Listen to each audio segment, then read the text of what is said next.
ओम शांति।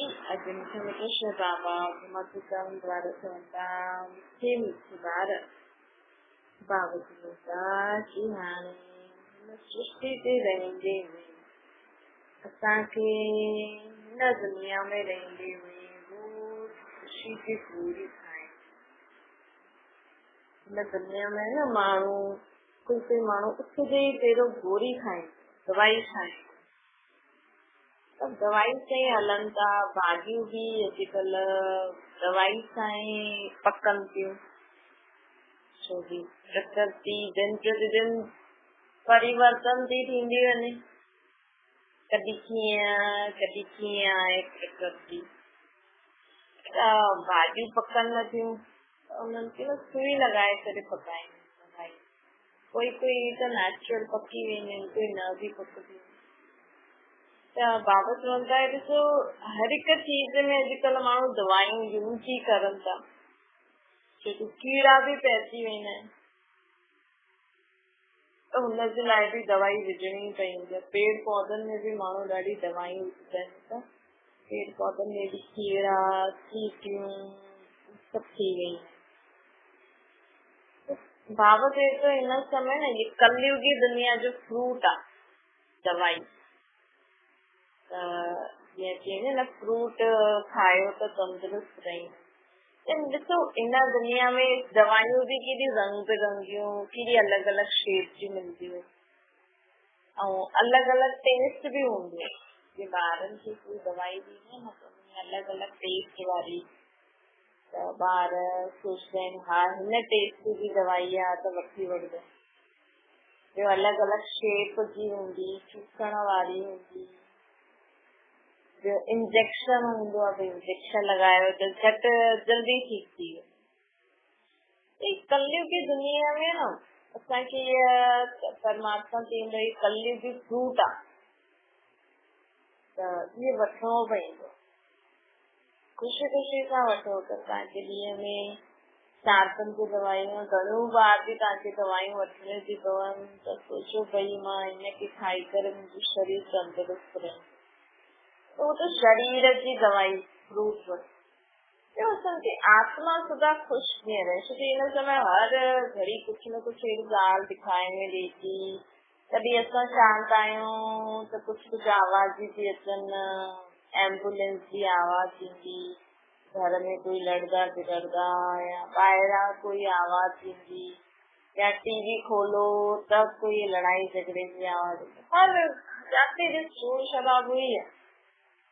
असां घर में सोचो असांजे घर में तो शांती है, असांजे घर में कोई लड़दो झगड़दो न आहे, लेकिन कॾहिं ॿाहिरां खां आवाज़ आई, कॾहिं टीवी खोलो त उहा आवाज़। चलो वैसे आवाज़ न, लेकिन जो दुनिया में अगर दुख हूंदो आहे त दुख जी ॻाल्हि जो प्रभाव असांखे कॾहिं लॻंदो आहे भई ॻाल्हि त कुझु न थी, अलाए छो मुंहिंजो मन ठीकु न आहे, अॼु मूंखे सुठो नथो लॻे। चईंदा आहिनि न ॻाल्हि कुझु बि न थी आहे, अलाए छो मुंहिंजो मन नथो लॻे। त शायदि न दुनिया में त असां हिन ई दुनिया में रहूं था न, कॾहिं तव्हांजे जीवन में कोई दुख न हुजे, लेकिन वो जो दुख जी हिन दुनिया, असां सभु आत्माएं भाव आहियूं न हिकु बात जी संतान।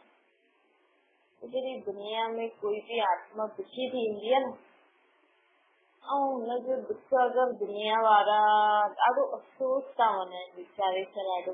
ईअं कॾहिं थिए न दुनिया में कोई अहिड़ी ॻाल्हि थी वेंदी, जीअं करोना आयो त तव्हांखे भले न थियो, लेकिन हुन समय केॾो माण्हू जो मूंड सभु तरफ़ माण्हू सोचनि पिया न करोना भिजनि पिया, करोना जॾहिं पूरी दुनिया हिक ई ॻाल्हि जे बारे में सोचदी आहे न, टेंशन कंदी आहे, दुख कंदी आहे, सोचो हुन दुख जो प्रभाव, हुन टेंशन जो प्रभाव असांजे मथां पवंदो। ॾिसो हाणे दिवाली आहे, ख़ुशी जो ॾींहुं आहे। दिवाली घणा ॾींहं पए, माण्हू हाणे खां ई दिवालियूं मल्हाइनि था। महीनो पहिरियों खां ई दिवाली जी सफ़ाइयूं करणु, शॉपिंग शुरू। तो जेके खुशी ना भी हुजे वो भी उन सब सोचते हैं ना, आसपास वाला भी, पूरी देश अॼुकल्ह तो विदेश वारा भी मनाईंदा आहिनि, त वो वाइब्रेशन असां वटि बि ईंदा आहिनि, त वो खुशी जी लहर ईंदी आहे। ईअं ई अगरि असांखे लॻे थो भई अलाए छो अॼु मूंखे सुठो नथो लॻे, त काथे न काथे कोई आत्मा ई दुखी हूंदी आहे न, उन्हनि जे दुख जो प्रभाव असांजे मथां पई, असांखे ॻाल्हि त पतो न हूंदी आहे, लेकिन प्रभाव असांते पए थो त असांखे बि दुख, रोइण, चिड़चिड़ोपन ईंदो आहे। त परमात्मा खे त हिन ॻाल्हि में असां छा कयूं? दुनिया में कोई बीमारी फैले थी त माण्हू चवनि था ये दवाई वठी वठो, ईअं करो त तव्हांखे वो बीमारी न लॻी। लेकिन दुनिया में जो दुख परेशानी असांखे न आहे, लेकिन दुनिया में जो दुख परेशानी थिए थी हुनजो प्रभाव असांजे मथां न पड़े पियो ई असां द्वारा असांजी जीअं असां सुख शांति खुशी में आहियूं हुनजो प्रभाव दुनिया ते पए। इन जे लाइ परमात्मा चए थो रोज़ सुबुह जो उथी करे न खुशी जी दवाई खाए। अर्थात कोई न कोई खुशी जी ॻाल्हि सोचो, कोई न कोई खुशी जी ॻाल्हि तो सुबुह सुबुह जीअं कोई त्योहार आहे, जीअं कोई सुठो ॾींहुं, कोई अहिड़ो ॾींहुं हूंदो आहे कि तव्हांखे कुझु सुठो तव्हांखे मनपसंदि कोई कमु करणो हूंदो आहे, असां केॾो ख़ुशी ख़ुशी सां उथंदा आहिनि, अरे जल्दी करो, ईअं करणो आहे, ईअं करणो आहे, ईअं करणो आहे। त उहो ई परमात्मा चवनि था कि रोज़ कोई न कोई खुशी जी ॻाल्हि सोचे करे उथो कि अॼु मूंखे ईअं करणो आहे। सॼो ॾींहुं हुन खुशी जी ॻाल्हि जे बारे में वीचार कंदा रहो, या कोई बि अहिड़ी खुशी जी ॻाल्हि तव्हांजे जीवन में थी हुजे तो तव्हांखे लॻंदो हुजे मां केॾी भाग्यशाली आहियां, मूंसां एॾो सुठी ॻाल्हि थी, मूंसां भॻवान एॾो सुठो कयो हुई, मां भॻवान खे दिलि सां शुक्रिया मंदा आहियो कि शुक्रिया तव्हां मूंखे एॾो सुठो ॾिनो, ईअं कयो, ईअं कयो, हिनजे असां हीअं कयो, हीअं कयो, त ख़ुशी ख़ुशी जी ॻाल्हियूं सोचो। ईअं न सोचो उहो ॾींहं वरी कॾहिं ईंदा, हाणे त उहो थींदो ई न, ईअं न, बसि खुशी जी ॻाल्हि सोचो।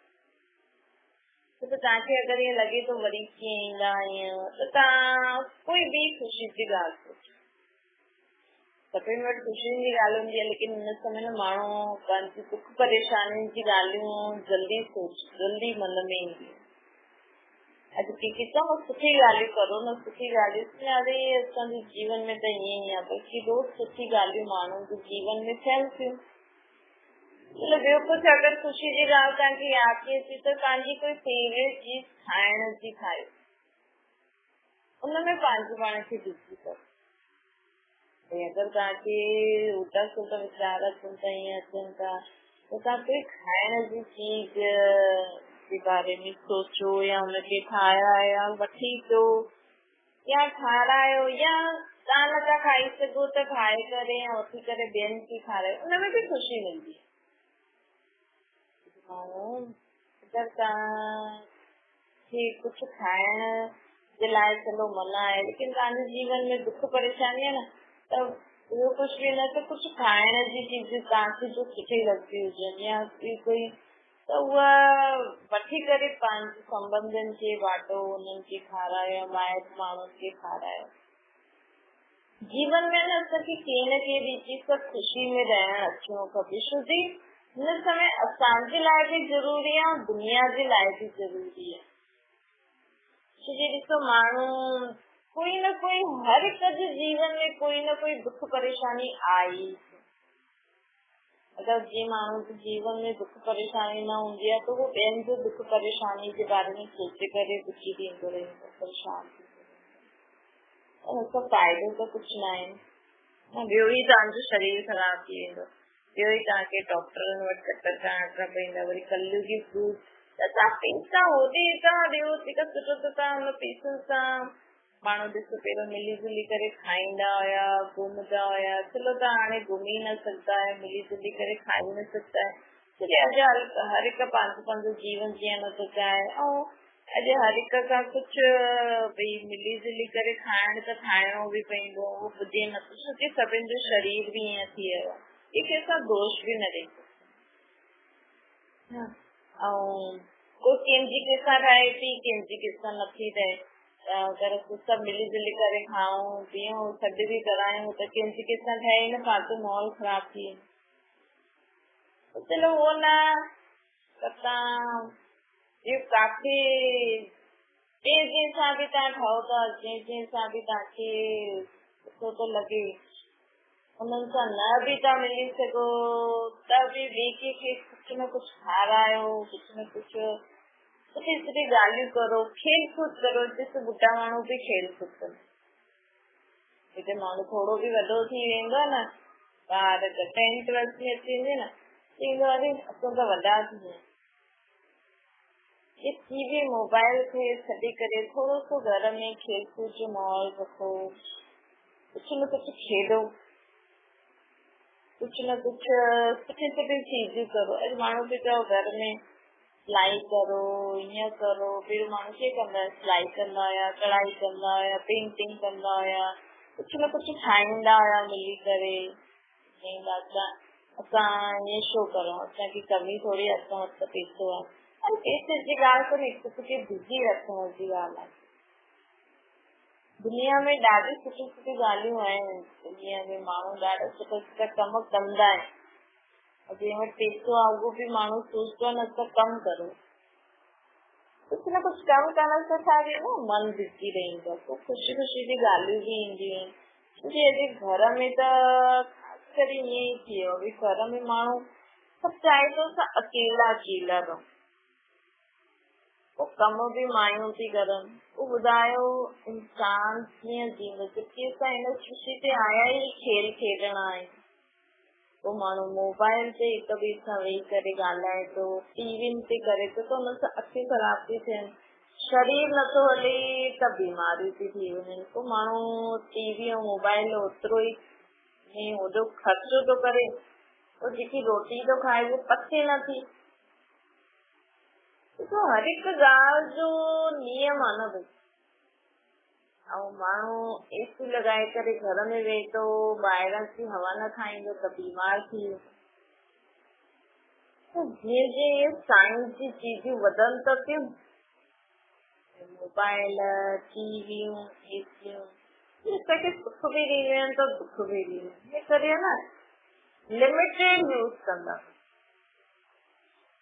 जिस समय तव्हां कोई वेठो आहे घर में मिली जुली करे, अगरि तव्हां ॿियो कुझु खेल खेॾो, अधु घंटो सिर्फ़ु टीवी ॾिसो, मोबाइल ते ॻाल्हायो, बाक़ी समय जेका तव्हांखे घर वारा आहिनि न उन्हनि सां त तव्हां ख़ुशी ॾिसी ख़ुशी ख़ुशी सां हलो न, कुझु न कुझु नयो कर। अॼु माण्हू जी हिक ॿिए सां नथी रहे न, त सॼो ॾींहुं सभु माण्हू फोननि ते वेठो, जेको साम्हूं वारो न घर में सम्झो 10 ॼणा बि आहिनि त बि 10 ई ॼणा माण्हू सोचनि त अकेला आहे, फोननि ते ॻाल्हाईंदा।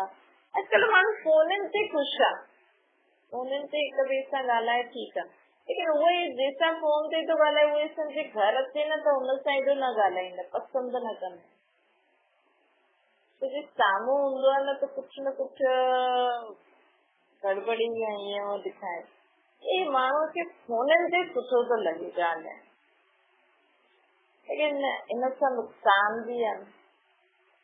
त बाबा चवनि था कीअं न कीअं करे कल्ह खां असो शुरू करो, भई कल्ह खां मूंखे हर ॾींहुं ख़ुशी जो ॾींहुं मनायो, खुद बि ख़ुशि रहो, ॿियनि खे बि ख़ुशी बांटो। ॾिसो ख़ुशी जहिड़ी दवा न आहे, ख़ुशी जहिड़ो खज़ानो न, ख़ुशी सभिनि खां वॾो खज़ानो। अॼु माण्हू वटि पैसो आहे, करोड़ आहे, लेकिन ख़ुशी न आहे। छा वो करोड़नि रुपयनि सां ख़ुशी ख़रीदे सघंदो? न ख़रीदी आहे। अगरि माण्हू कमाए करे महिनत थो ठाहे, कुझु बि थो करे, लेकिन अगरि हुनजे अंतर आत्मा ख़ुशि न आहे त सोचियो ख़ुशी अहिड़ो खज़ानो आहे जो करोड़ रुपए में बि माण्हू ख़रीदे न सघे। शांति, प्रेम, आनंद, ये आत्मा जा खज़ाना है जो परमात्मा ही ॾेई सघे। और ये आत्मा असांजी ख़ुशि कॾहिं रही सकती आहे, जॾहिं आत्मा जा विचार सुठा हूंदा। आत्मा जा जॾहिं विचार सुठा हूंदा आहिनि न, तॾहिं ही आत्मा सदा ख़ुशि रही सकती आहे। जॾहिं आत्मा स्वयं खे आत्मा सम्झी करे पंहिंजी परमात्मा खे यादि कंदी ऐं सदा ये यादि रखंदी कि असां सभु हिते खेल खेॾण आया आहियूं, सभु आत्मायूं भाउ आहियूं, असांखे हिक ॿिए सां मिली जुली करे ख़ुशि ख़ुशी सां रहणु खपे। इहो कुझु बि न आहे। अगरि अॼु तव्हां सोचो असां ईअं करूं, कुझु बि न आहे। सभु कुझु हिते ई छॾे वञिणो।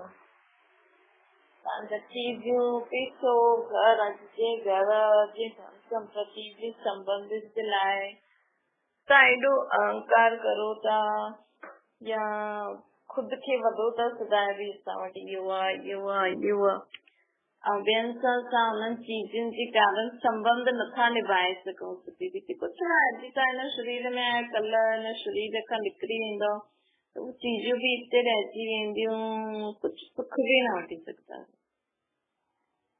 इन करे बाटो खायो, ख़ुशि रहो, मिली जुली करे रखो रहो। छा कंदसि कमी कमज़ोरी ॾिसी करे? चलो कंहिंमें अवगुण आहिनि बि, कंहिंमें बुराई, कंहिंमें न, सभिनि में ई आहे। जॾहिं तव्हांखे कंहिंजी बि कोई ॻाल्हि नज़र अचे न कि फलानी अहिड़ी आहे कि सॼो ॾींहुं ईअं कंदी रही आहे, तुरंत पंहिंजे लाइ सोचा करो, हा मां बि त अहिड़ी आहियां, मूं में बि त इहो बुरो स्वभाव संस्कार आहे, लेकिन उहो मूंसां ठही करे हले थी त मूंखे बि हुन सां ठही करे हलणो खपे।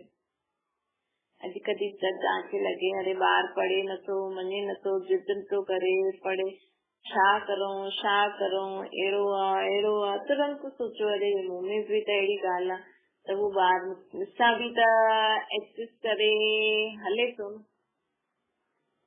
हर हिक में अगरि असां इहे ॾिस सम्झ था, कंहिंजा कपिड़ा ॾिसो, तव्हां ॾिसो अरे इहे कहिड़ा कपिड़ा पाया आहिनि, त पंहिंजे कपिड़नि खे ॾिसो, मां बि त अहिड़ा ई पाया आहिनि न, पोइ तव्हांखे हुन ते कपिड़ा बुरा न लॻंदा।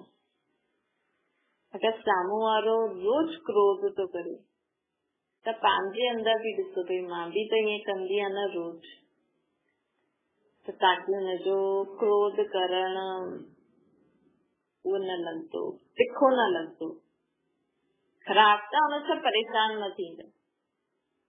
अॼु हर हिकु माण्हू अगरि स्वयं जी बि ग़लती ॾिसे, साम्हूं वारे जी त नज़र अचे थी लेकिन मां बि त अहिड़ी आहियां, असांखे लॻो कोई फलानी सॼो ॾींहुं फोन ते थी ॻाल्हाए, त तव्हां खुदि खे सोचो हा भई मां बि त फोन ते ॻाल्हाईंदी आहियां न।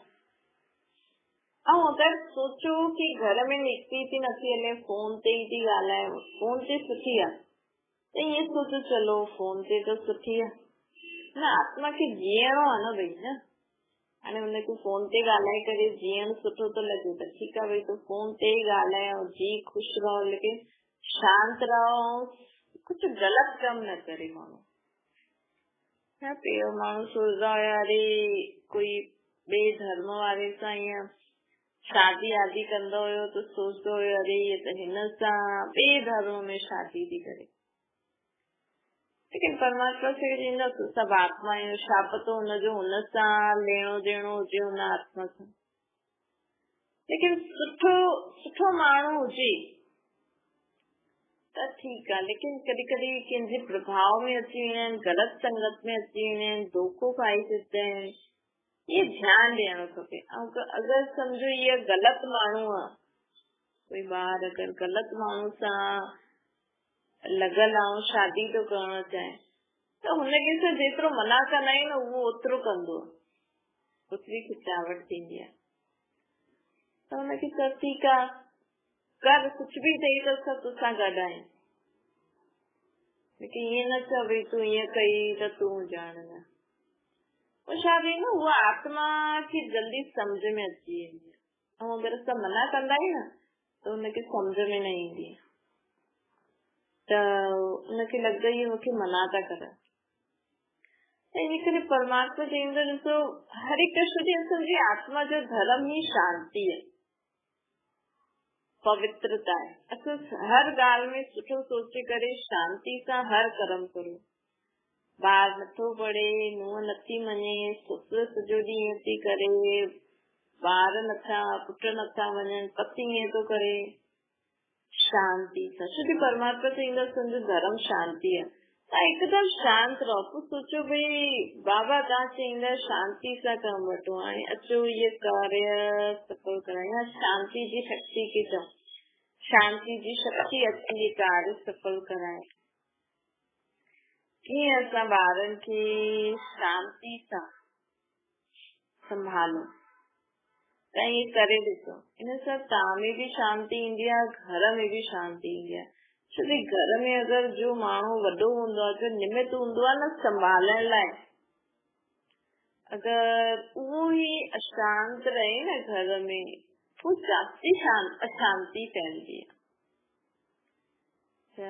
माण्हू रोज शाम जो दियो जलाईंदा आहिनि कई घरनि में, त दिए सुबुह शाम जो, त दिए जलाइण जो मतिलब ई इहो कि सदा असांजी आत्मा जी जोत जगल रहे, सदा असांजी आत्मा पंहिंजे स्वधर्म में टिके, आत्मा जी स्मृति में रही करे असां हर कर्म करूं। जॾहिं त ख़ुदि खे आत्मा सम्झी करे हर कर्म कंदो न, त तव्हांखे यादि रहंदो भई मां मुंहिंजे आत्मा जो धर्म शांति।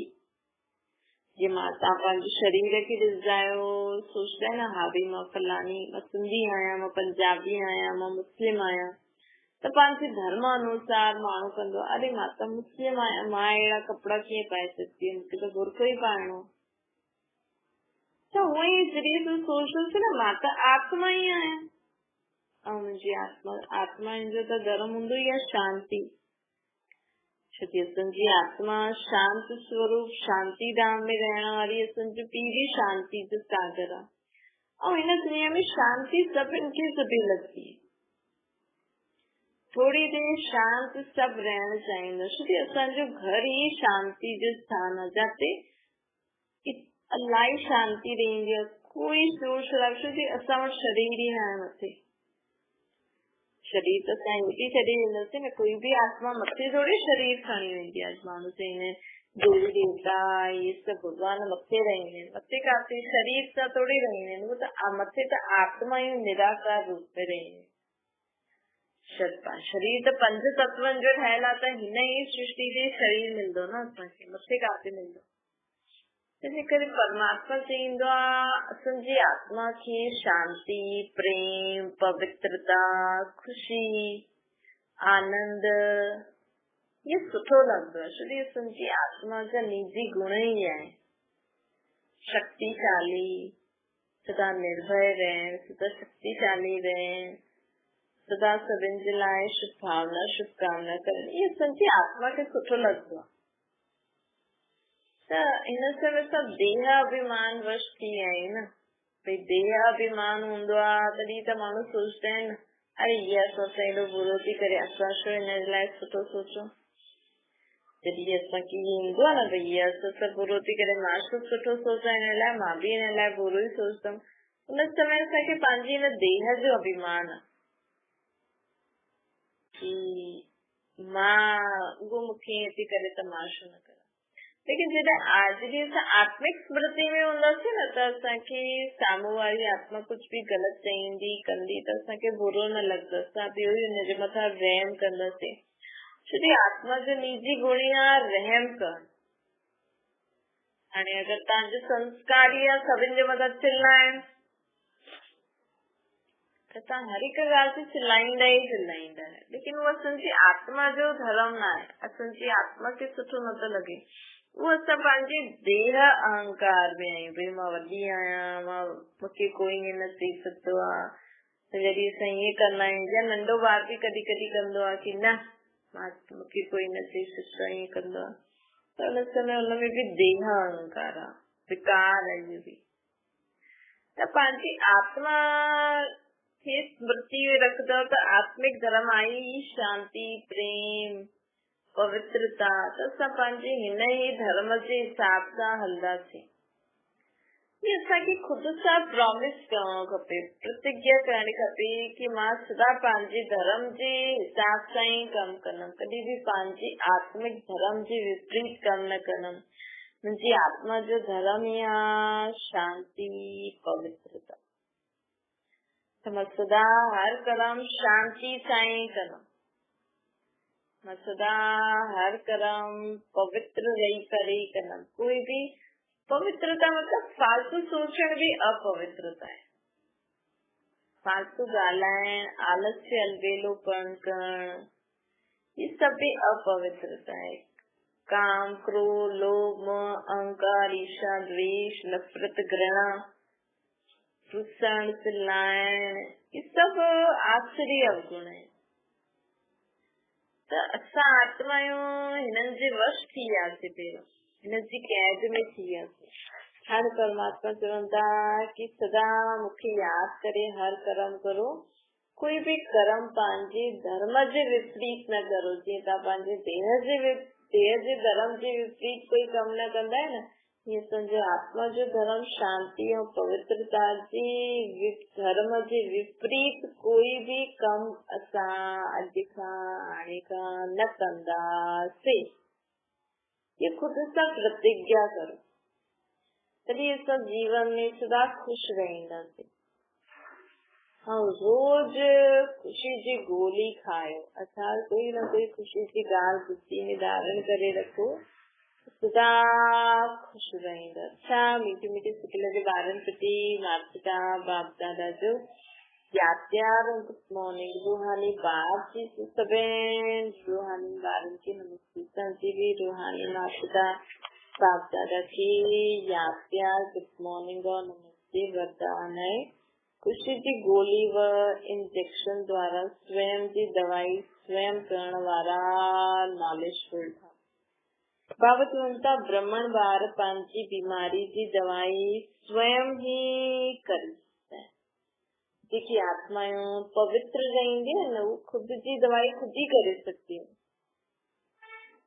खुशी जी खुराक सेकंड में असर करण वारी दवाई है। कोई भी खुशी जी ॻाल्हि सोचो, ॾिसो जॾहिं माण्हू ख़ुशि हूंदो आहे न त बीमारी भी भुलिजी वेंदा आहिनि। डॉक्टर्स भी चवंदा आहिनि कि हिननि खे ख़ुशि रखो, न त बाबा चवनि था कि ख़ुशी अहिड़ी चीज आहे, अहिड़ी दवाई आहे जो असांजे शरीर जी बीमारी खे भी जल्दी ठीक करे सघंदा आहिनि। त जीअं डॉक्टर बीमारी ठीक करण लाइ इंजेक्शन लॻाईंदा आहिनि, अगरि ज्यादा बीमारी हूंदी आहे त इंजेक्शन लॻाइणी पवंदी आहे। ये बाबा चवनि था कि अगरि जास्ती तव्हांजे जीवन में दुख परेशानी आहे, कोई भी विकार बुराई ऐं शरीर बीमार आहे त असांखे ज्यादा खुशी में रहणो पवंदो। ज्यादा खुशी में रहंदासीं तॾहिं असां स्वयं जी सर्व बीमारियुनि, शरीर जी बीमारियुनि सां भी मुक्त थी सघंदासीं। तो जॾहिं शरीर जी बीमारी हूंदी आहे न, तॾहिं शरीर भी रेस्ट ते हूंदो आहे त तुंहिंजी आत्मा भी रेस्ट ते हूंदी आहे। बस में माण्हू खे लॻंदो आहे बस मुंहिंजो शरीर ठीक थिए पियो, ॿियो कुझु न सोचो, केॾी शांती मिली वेंदी आहे न। ऐं भॻवान खे भी यादि कंदा आहिनि त हीअं बाबा चए थो रोज शांत रहो, खुश रहो। कोई काॾे कोई कुझु भी न खणी वेंदो आहे, सिर्फ तव्हांजा सुठा कर्म ही तव्हां खणी वेंदव। तव्हांजी सुठी ॻाल्हियूं, खुशी वारी ॻाल्हियूं ही जीवन में कम में ईंदियूं आहिनि, बाक़ी ॿियो कुझु भी कम में न अचणो आहे। स्लोगन जो मन की एकाग्रता द्वारा सर्व सिद्धियूं प्राप्त करे वठंदा आहिनि, उहो ई सिद्धि स्वरूप हूंदा आहिनि। असांखे मन बुद्धि सहित परमात्मा खे यादि करणो थी, असां सर्व प्रकार जी सिद्धियूं असांखे प्राप्त थी वेंदी। सिद्धि अर्थात जो संकल्प बोल कर्म कंदासीं वो सिद्ध थी वेंदो। त उहो कॾहिं थींदो जॾहिं असां सदा परमात्मा सां जो मन बुद्धि कनेक्टेड हूंदो, तॾहिं ही असां हर कर्म बोल संकल्प जिंदगी लाइ बि कोई बि सुठो संकल्प करूं था त उहो कॾहिं थींदो पूरो, जॾहिं असां मन बुद्धि खे एकाग्रित थी करे परमात्मा खे यादि कंदासीं। अच्छा, ओम शांति। बाबा खे यादि करो।